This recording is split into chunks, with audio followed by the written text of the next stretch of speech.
Hello world, it is Tuesday, June 16th, 2020. Another beautiful day again in Defiance, although I think we could use some rain. Hard to say that when a month or so ago our yard was so wet you could hardly walk on it, and now it's so dry it's actually cracking. But the farmers really need it.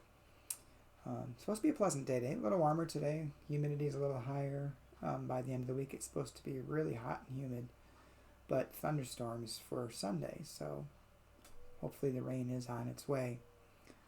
Today's devotional is called Deliver Us from Denial, and it's written by Vicki Kemper.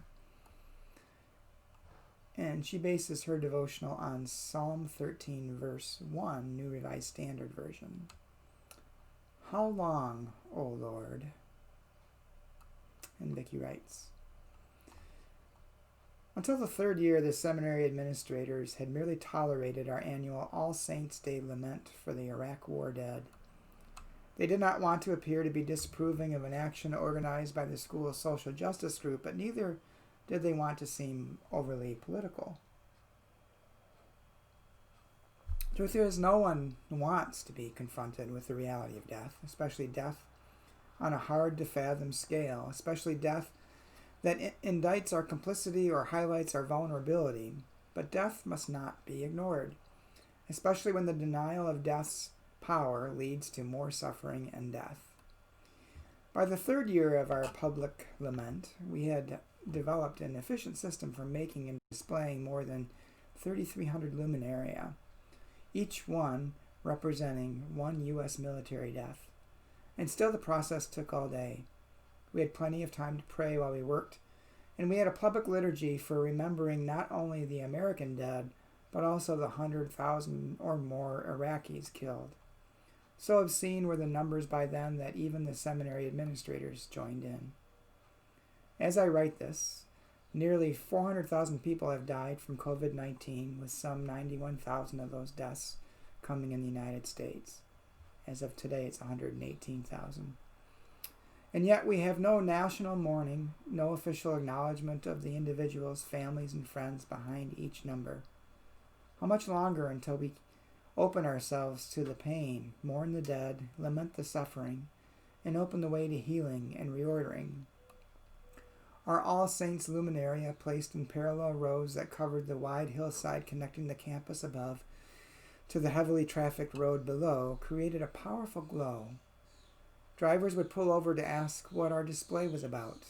In that third year, one of those drivers was Dr. Anthony Fauci. He thanked us for lamenting the dead. And Vicky's prayer. Lead us not into numbness, O Lord, but deliver us from denial. Amen. I think this devotional touches on some important points.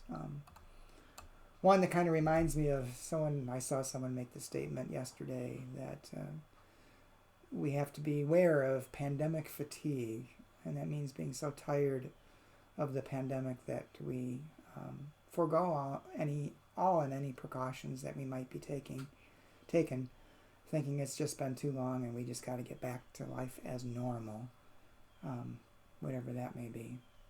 And I think the same thing can happen with death, with war, with illness. There can be so much of it that we can become numb to it. And we shouldn't become numb to it. We should always pay attention to what's going on. And we should mourn the dead. And we should work towards a life in which all people can thrive. We don't have to have war.